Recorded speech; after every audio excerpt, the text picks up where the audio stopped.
Olá pessoal, tudo bem? Do canal Teologia para Todos. Vamos dar andamento mais um tópico, e esse tópico seria sobre tipologia bíblica, pessoal. Se você ainda não conhece o que é tipologia bíblica, na realidade aprendemos com ela uma forma interessante de estudar a cristologia, que é o estudo sobre Cristo nas Escrituras. Tanto no Antigo como no Novo Testamento existem tipos de Jesus Cristo, ou seja, Jesus está inserido na Palavra de Deus, porque Ele mesmo é a Palavra de Deus, e Ele está de Gênesis a Apocalipse na Bíblia. Isso é interessante nós entendermos, porque muitos leem o Velho Testamento como algo fora daquilo que Deus tem propósito para a humanidade. E Jesus aparece em vários lugares lá. São as tipologias de Cristo no Antigo Testamento que foram muito usadas também pelo apóstolo Paulo para explicar a palavra de Deus do Antigo Testamento para os judeus, para eles entenderem que o Messias já tinha vindo, que o Messias era Jesus, que Jesus era a concretização de tudo que a palavra de Deus estava falando até aqueles dias em que Jesus apareceu em Belém. E nós, daqui a uns dias, vamos comemorar o Natal. Teologicamente, Jesus não nasceu dia 25 de dezembro. Os historiadores dizem no mês de março, mais ou menos, dia 6 de março. Mas, como nós temos uma sociedade de consumo, nós entendemos que o dia 25, na verdade, é um dia que nós comemoramos, sim, o nascimento de Jesus, só que nós também temos que entender que Jesus também não nasceu nessa data, ok? Em relação à tipologia, nós vamos passar para vocês de Gênesis a Apocalipse, como Jesus é retratado em cada livro da Bíblia. Cristo é revelado ao longo de todo o Velho Testamento. Em verdade, esta é a principal razão da existência do Antigo Testamento. Ele nos aponta a Cristo. Foi no caminho de Emaús que Cristo revelou a 2 de seus discípulos a verdade sobre si mesmo do Antigo Testamento. Em Lucas 24, 27 diz assim: e começando por Moisés, discorrendo por todos os profetas, expunha-lhes o que a seu respeito constava em todas as Escrituras. Em João 1, versículo 45, diz assim: Felipe achou a Natanael e disse-lhe: acabamos de achar aquele de quem escreveram Moisés na lei e os profetas, Jesus de Nazaré, filho de José. Pessoal, vamos ver então quais os livros e aonde está Jesus nesses livros. Os 66 livros da Bíblia, os 39 do Antigo e os 27 do Novo retratam Jesus de alguma maneira, e é isso que nós vamos apresentar nessa lição, nesse tópico, ok? Bom, em Gênesis, Jesus é retratado como cordeiro no altar de Abraão, ou seja, Abraão levou Isaque para ser imolado. Deus queria que o filho dele, filho de Abraão, que ele esperou 100 anos para ter, fosse apresentado como sacrifício. E na verdade Deus queria prover o cordeiro, não queria matar Isaque. E aquele cordeiro que foi provido no limiar daquela situação retrata Jesus. Jesus é o nosso cordeiro, o cordeiro que foi imolado pelos nossos pecados. No segundo livro, o livro de Êxodo, nós temos Jesus como cordeiro da Páscoa. A Páscoa, meus amigos, no Antigo Testamento não é ovo de Páscoa, não é coelhinho de Páscoa, é a saída do povo hebreu, que ficou 400 anos escravo no Egito, é a libertação do povo de Deus de Faraó, do jugo de Faraó, do jugo da escravidão. Então, o Cordeiro Pascal, que foi imolado no dia em que o anjo da morte passou e tomou todos os primogênitos do Egito, na realidade é Jesus, porque o sangue foi passado nos umbrais das portas para que o anjo identificasse que ali estava sendo ceado o Cordeiro de Deus, o Cordeiro Pascal, Jesus de Nazaré. É uma tipologia muito bonita essa de Êxodo, do segundo livro. Em Levítico, que é o terceiro livro da Bíblia, nós vemos Jesus como o sumo sacerdote, aquele que uma vez ao ano levava os pecados do povo diante de Deus e imolava o cordeiro e orava a Deus pelo perdão dos pecados de Israel. Era o sumo sacerdote. E Jesus é o nosso sumo sacerdote. Ele foi o sacerdote, o sumo sacerdote das nossas vidas, porque por um sacrifício só, ele levou sobre si todas as nossas enfermidades e todos os nossos pecados. Ele é o Cordeiro Pascal, ele é o sumo sacerdote. Em Levítico, no livro terceiro da Bíblia. No quarto livro, o número de Números.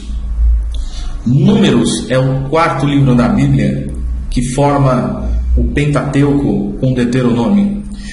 Jesus, ele é a nuvem durante o dia e a coluna de fogo durante a noite, quando o povo de Israel estava passando por aquele deserto 40 anos, quando ele saiu do Egito e foi peregrinando sobre o deserto de Sinai.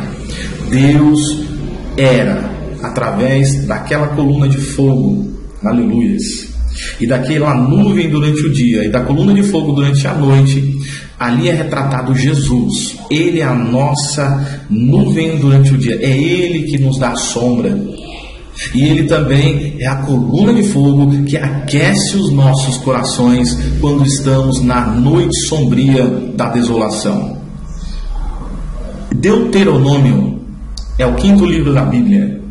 Ele é a cidade do nosso refúgio. Lá no Salmo 91 fala assim que Ele é o nosso refúgio. Jesus é o nosso refúgio. É lá que nós nos escondemos quando nós estamos passando por alguma dificuldade, alguma tribulação. Jesus é o nosso refúgio. Está em Deuteronômio. Essa é uma tipologia de Jesus. Em Josué, no livro de Josué, Jesus é retratado com um tecido vermelho na janela de Raabe. Ou seja, quando o povo de Israel estava tomando posse de Jericó, Raabe, ela guardou os 2 espias que foram até aquela cidade, sondar aquela cidade, e ela pediu para eles: quando vocês vierem tomar essa cidade, poupem a minha família. Ou seja, a salvação, o tecido vermelho na janela é a salvação é Jesus. Em Juízes, Ele é o nosso juiz. Jesus é o nosso juiz. É Ele que julga as nossas causas. É Ele que julga os nossos atos. É Ele que julga todas as nossas atitudes. Jesus, Ele nos abençoa. Ele nos absolve quando nós cremos na salvação imposta por Deus através de Jesus. Quando nós compreendemos que Jesus é a nossa luz, o nosso caminho, a nossa vida, então Jesus nos absolve como juiz. Em Ruth, ele é o nosso parente redentor, ou seja, Ruth, ela foi tomada por um parente para sair daquela situação desconfortável, sair daquela situação onde ela não poderia, ela estava totalmente desamparada depois da morte do marido. Então Boaz adquiriu ela como esposa. Então ela Boaz é retratado como Jesus. Nós somos a noiva e ele é o esposo, e nós estamos indo ao encontro do esposo, e o esposo é Jesus. Em 1 Samuel, ele é o nosso profeta confiável. Ou seja, Samuel era um profeta no povo de Israel. Era um dos maiores profetas do Antigo Testamento. E Jesus é o profeta das nossas vidas.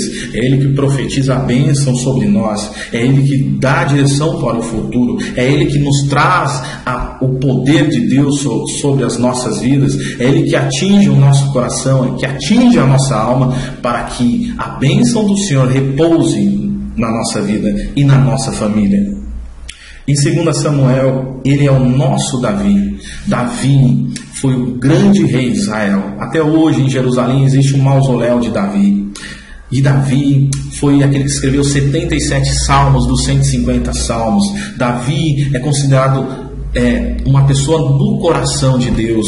Davi é o grande rei, e Jesus é o grande rei que reinará para todo sempre. Aleluias. Nos livros de Reis e Crônicas, nosso soberano, ele que está na soberania das nossas vidas, é ele que rege as nossas vidas, é ele que rege todas as ações que acontecem nas nossas vidas, é ele que rege o mundo, o universo. Ele é o soberano sobre todas as coisas.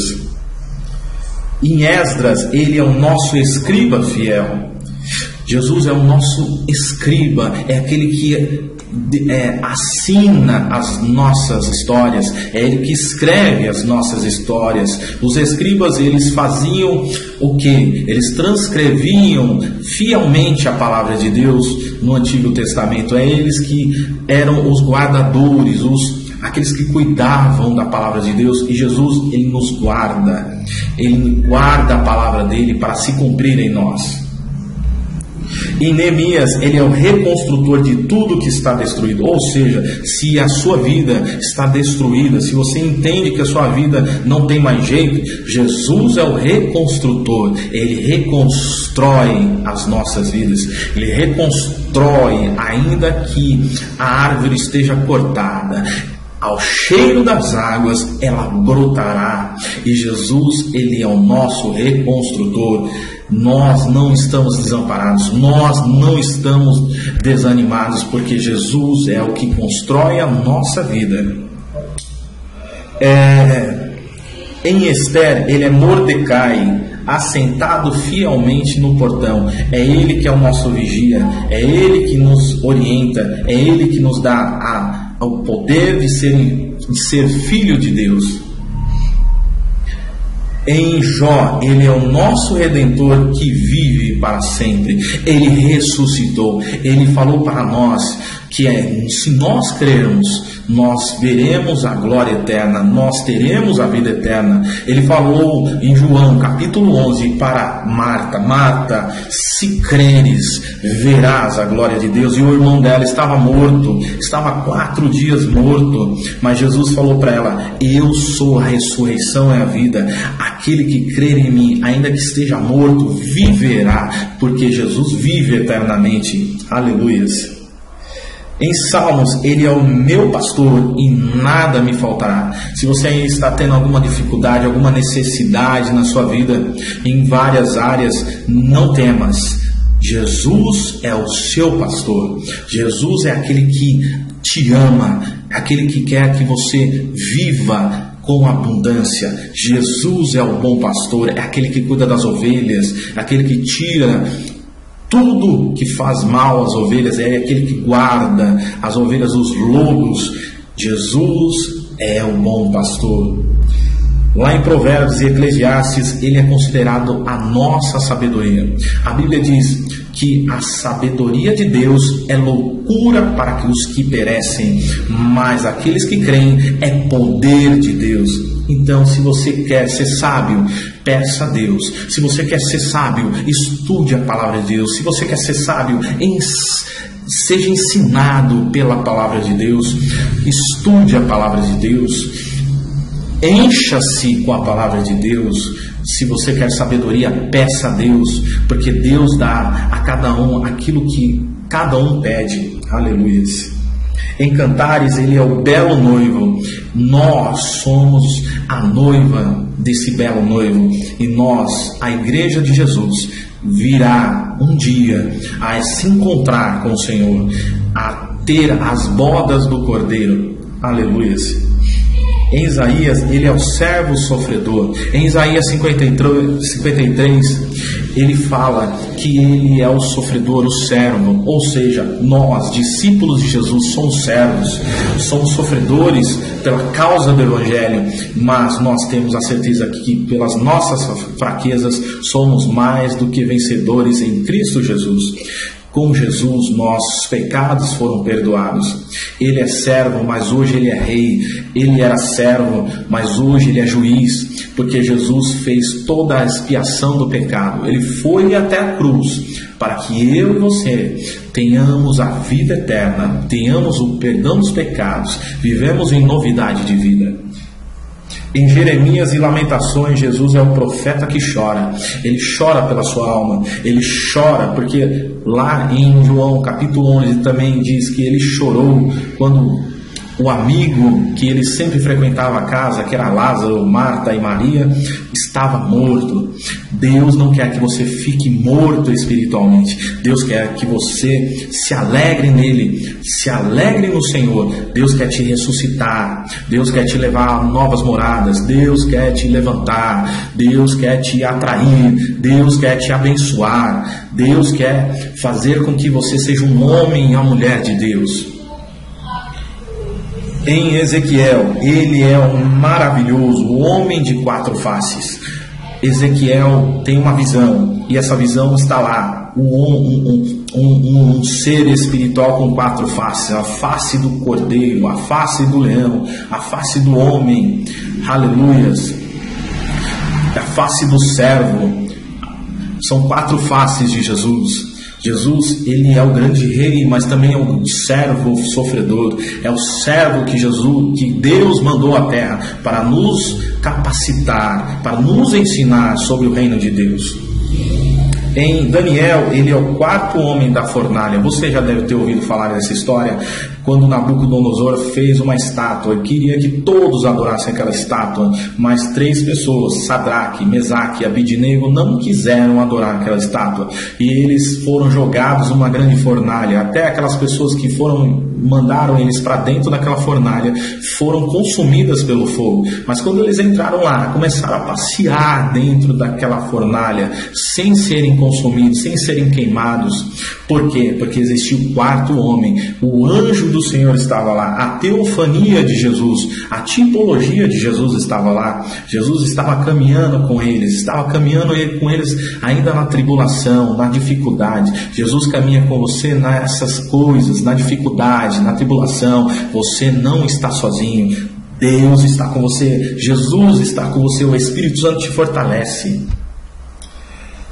Em Oséias, ele é o amor sempre fiel. Oséias, ele teve uma prova com Deus. Deus falou: vai lá e pega uma prostituta como a sua esposa. E ela saía e tinha filhos e voltava para ele, e ele recebia. E ela saía, voltava com outros filhos, e sempre traindo a Oséias. Mas nós, que somos pecadores, nós sempre traímos a Deus, mas Ele é fiel e justo e nos ama, e se nós nos arrependermos dos nossos pecados, Ele nos atrai novamente, e nós somos restaurados, reconstruídos, regenerados para a glória de Deus Pai. Em Joel, no livro de Joel, ele nos batiza com o Espírito Santo e com fogo. Você que crê em Jesus, você tem uma promessa: se você orar a Deus, Deus te batiza com o Espírito Santo e com fogo. Você fica mais forte, Deus te estabelece mais. Você pode ser alvo de Deus para lhe realizar milagres, maravilhas, prodígios, em nome de Deus Pai. Em Amós, no livro de Amós, ele leva os nossos fardos. Jesus, ele disse assim para nós: vinde a mim todos que estão cansados e aflitos, e eu vos aliviarei. Ele nos alivia dos nossos fardos, ainda que nós estejamos com condutas antigas, que o mundo ainda não saiu de nós, nós podemos pedir a ajuda do Espírito Santo, e Ele nos ajuda nas nossas fraquezas, nos ajuda nos nossos fardos, e Deus se estabelece em nós cada dia. Em Obadias, Ele é o nosso Salvador. Jesus é o seu Salvador. Jesus é o seu Salvador. Ele nos salva. Aleluias. Em Jonas, ele é o grande missionário que leva ao mundo a palavra de Deus. Ou seja, nós, todos nós, não existe diferença para Deus. Deus não faz acepção de pessoas. Aquele que crê em Jesus, ele se estabelece como um filho de Deus. Aquele que crê que Jesus se estabeleceu na cruz do Calvário para morrer e para ressuscitar depois de 3 dias, esse é considerado filho de Deus. E nós, através de Mateus 28, versículo 18 a 19, Jesus fala: ide, pregai o evangelho a toda criatura. Aleluias. Nós somos missionários na presença de Deus, e Ele é o nosso grande exemplo de missionário. Em Miqueias, ele é o mensageiro dos pés formosos. É ele que tem os pés como um latão, aleluias, que está lá em Apocalipse 19. É ele que é o grande rei, é ele que tem os pés mais formosos que já passaram por essa terra. É Ele que nos guia, que nos dá a orientação, que nos está levando à Nova Jerusalém. Em Naum, ele é o vingador. É ele que virá a segunda vez, não como um sofredor, não como servo, mas como grande juiz sobre toda a terra. É ele que nos estabelece. Aleluias. Em Abacuque, ele é o sentinela, orando sempre pelo reavivamento. Quando nós olhamos a palavra de Deus, nós entendemos que Ele está andando sobre os 7 castiçais, as 7 igrejas. Jesus está sempre olhando para nós, aonde nós estamos, em qualquer lugar. Não seria só no templo, não seria só numa igreja física, aonde você se encontra. Jesus está te olhando, Ele é o sentinela, Ele está vendo as ações que estão sendo tomadas, aleluias, pelo seu arquirrival Satanás. Ele vai te proteger, Ele vai enviando anjos ao nosso redor. Isso em Sofonias, Ele é o Senhor poderoso para salvar. Jesus é o Todo-Poderoso. Depois que Ele ressuscitou dos mortos, foi dado todo o poder e toda a autoridade para Jesus. Ele reina sobre todo o universo. Em Ageu, Ele é o restaurador de nossa herança perdida. É Ele que restaura as nossas vidas, ainda que nós estávamos num outro tempo, como homem natural, como homem sem esperança, mas o Senhor nos trouxe esperança e nos deu uma herança. Nós temos uma herança com Jesus. Em Zacarias, é a nossa fonte. Ele é a fonte das águas vivas. É Ele que nos traz a esperança. É Ele que nos traz uma novidade de vida. Em Malaquias, Ele é o Filho da justiça, com a cura em suas asas. Em Mateus, Ele é o Cristo, o Filho do Deus vivo.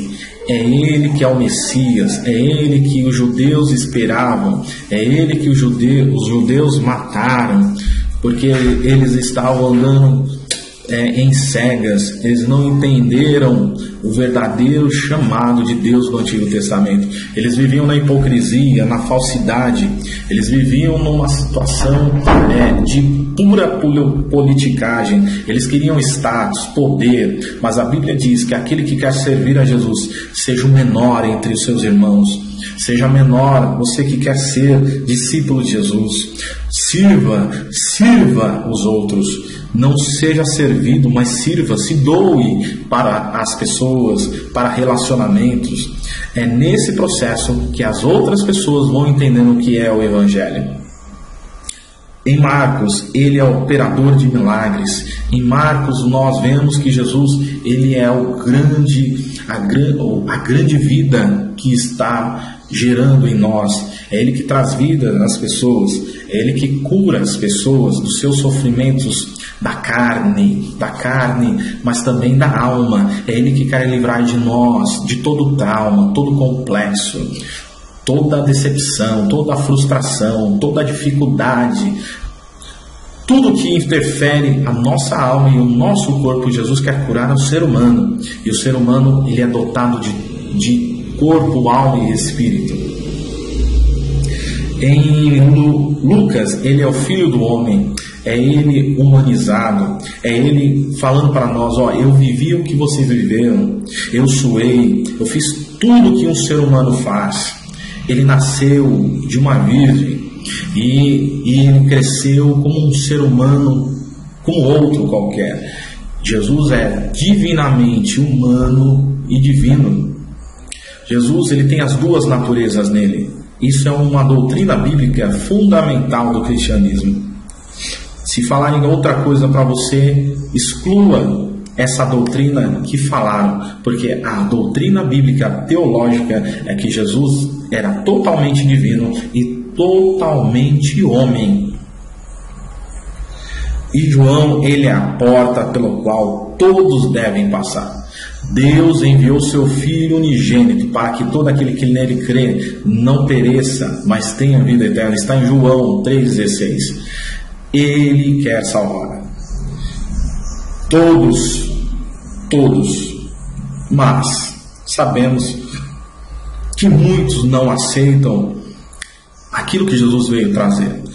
E também nós sabemos pela palavra de Deus que se Deus não trouxer essa pessoa, ninguém pode vir ao Filho. Ou seja, meus irmãos e minhas irmãs, se sinta privilegiado de ser achado de Deus, de ser buscado de Deus, de ser atraído pela cruz, porque Jesus é o nosso caminho, o nosso condutor, o nosso guia. Aleluia. Em Atos dos Apóstolos, é a luz brilhante que aparece a Saulo no caminho de Damasco. Ele é a luz do mundo e o sal da terra. Em Salmos 119, versículo 105, fala assim que lâmpada para os meus pés é a tua palavra e luz para os meus caminhos. Ele é a luz que veio ao mundo. Aleluias.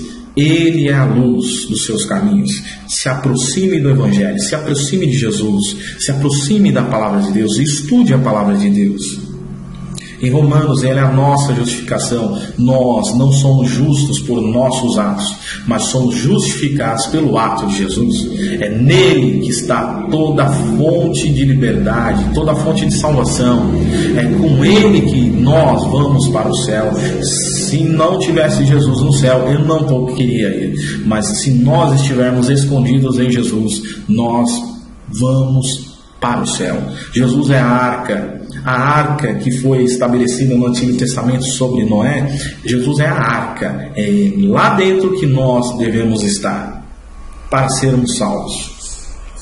Em Coríntios é a nossa ressurreição e o que leva os nossos pecados. É Ele que é aquele Salvador que nos resgata do opróbrio, nos resgata daquele buraco bem negro, daquele lamaçal, daquilo que não conseguimos fazer. Deus nos resgata, porque se nós pudéssemos cumprir toda a lei, nós não precisaríamos de um Salvador. Mas quando a lei fala que se nós mentirmos, nós somos réus de juízo. Se nós adulteramos, nós somos réus de juízo. Se nós estamos cobiçando a mulher do nosso próximo, nós somos réus de juízo. Nós não temos a capacidade de nos salvar. Só um Salvador poderia nos salvar, que é Jesus. Em Gálatas, ele nos redime da lei. Ele é a graça. A graça, ela é um dom imerecido. Nós não tínhamos esse dom. Nós éramos fadados a morrer pelos nossos pecados. Mas Jesus morreu pelos nossos pecados. E nós somos justificados, regenerados nele. E nós somos nova criatura em Jesus. Se nós temos Jesus, nós andamos fora da lei. Nós cumprimos toda a lei na graça. Nós temos a graça como nosso Redentor. Em Efésios, ele é a nossa riqueza insondável. A Bíblia diz: aonde estiver o seu tesouro, ali estará o seu coração.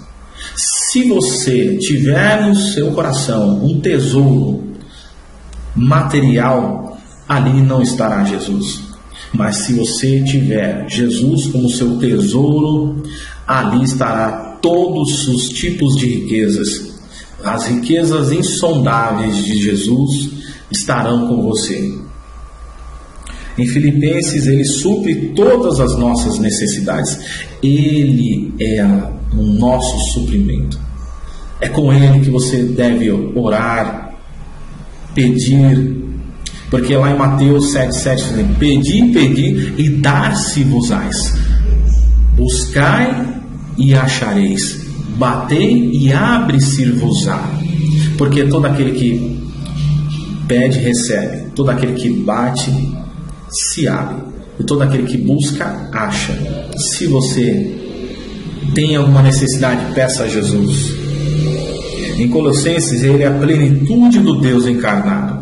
Ele é a imagem do Deus invisível. É com ele que nós entendemos a Deus. É a revelação de Deus para a humanidade. É a revelação de Deus para todo aquele que crê. Se você crê em Jesus, comece a entendê-lo, comece a buscá-lo na palavra, que você vai ver que Deus se manifesta através dos atos, das palavras e da vida de Jesus. Em Tessalonicenses, ele é o nosso rei que virá. A segunda vinda de Jesus está profetizada em várias passagens na palavra de Deus. O próprio Cristo falou que vai voltar. Se ele morreu e ressuscitou, você pode ter certeza, ele fala a verdade. Ele fala a verdade. Ele é a própria verdade. Está lá em João 14,6. Eu sou o caminho, a verdade e a vida. Ninguém vem ao Pai senão por mim. Em Timóteo, ele é o nosso mediador entre Deus e os homens. Só há um mediador. Existem muitas pessoas que creem em vários mediadores, mas a palavra de Deus, ela fala que não existe José, João, Maria, Buda, Maomé. Nada pode mediar nós com Deus, a não ser o Filho dele, o Filho que se encarnou para virar o Cristo, o nosso Messias. Jesus é o único mediador entre Deus e os homens. Não existe você orar para qualquer pessoa que morreu nessa terra e ela ouvir a você. Não há como. Existe uma divisão entre o nosso mundo e o mundo invisível. Não existe acesso daqueles que se foram para esse mundo. Não existe como uma comunicação existir daqueles que se foram para aqueles que estão nessa terra. Não há como. Mas se você entender que você, quando orar, você tem que falar com Jesus, você não precisa de nenhum mediador. O véu foi rasgado. Nós temos acesso a Deus através do sangue de Jesus. Você, meu amigo e minha amiga, que eu não sei, você ora para alguma pessoa, entenda, na palavra de Deus não existe essa possibilidade. Você está fazendo orações vãs, orações sem sentido para Deus. Deus deixou uma pessoa só para que nós tenhamos acesso a Ele, e essa pessoa é Jesus. Só Ele morreu e só Ele ressuscitou. A Maria não ressuscitou, o João não ressuscitou, o José não ressuscitou. Não há como eles entrarem em contato com você. Não há como intercederem por você. Eles não ouvem a sua oração. Quem ouve a sua oração é o Espírito Santo que foi enviado para nós. É o Espírito Santo que foi enviado. Jesus falou assim: eu não vos deixarei sós. Eu vos enviarei o Consolador, o Espírito da verdade, para estarem com vocês todos os dias da sua vida. Não há como outra pessoa influenciar a Deus. Só há Jesus. Jesus é o próprio Deus. é na mesma essência de Deus Pai, Deus Filho e Deus Espírito Santo. Isso é a Trindade. Aleluias. Em Tito, ele é a nossa bendita herança. É ele a nossa herança. Em Filemão, ele é um amigo mais chegado que um irmão. Se todas as pessoas ficarem fora da situação, há coisas dentro de nós que só o Espírito Santo sabe. Aquilo que nós estamos passando dentro de nós, às vezes nenhum amigo nosso sabe, mas o Espírito Santo pode te consolar, pode falar com você. Fale com o Espírito Santo. Não deixe de falar com ele todos os dias. Vamos lá, meus irmãos, está acabando as tipologias de Jesus na palavra de Deus. Em Hebreus, ele é o sangue do pacto eterno. Em Tiago, ele é o Senhor que cura o doente. Ele é a nossa cura. Em Pedro, ele é o pastor principal. Nos livros de João, é Jesus que tem a ternura do amor. Ele é o próprio amor. Ele mesmo morreu por nós, ainda nós sendo pecadores. Não há maior amor sobre a terra. Não há amor maior sobre a humanidade. Em Judas, ele é o Senhor que vem com milhares de santos. É ele que vem na segunda vinda com todos os remidos pelo sangue dele. É ele que vem com todos aqueles que morreram com o desejo de encontrar o Mestre, aquele que nos ensina todos os dias. Em Apocalipse, a igreja é conclamada a levantar os olhos, pois é chegada a sua redenção. Jesus é o Rei dos Reis e o Senhor dos Senhores. Meus amados, Jesus é o Senhor da sua vida. Entrega o teu caminho a Ele, confia nele e Ele tudo fará. Aceite Jesus no seu coração. Todos os dias tenha um relacionamento com Deus, um relacionamento vertical, para que o relacionamento horizontal com pessoas flua melhor. Deus te abençoe, Deus te guarde, e que a palavra de Deus venha fazer diferença na sua vida. Se você crer, tudo é possível àquele que crê. Se aproxime de Deus, em nome de Jesus, em nome do Pai, do Filho e do Espírito Santo. Deus te abençoe e te guarde. Um grande abraço do seu amigo Alexandre Benevides. Até logo, queridos.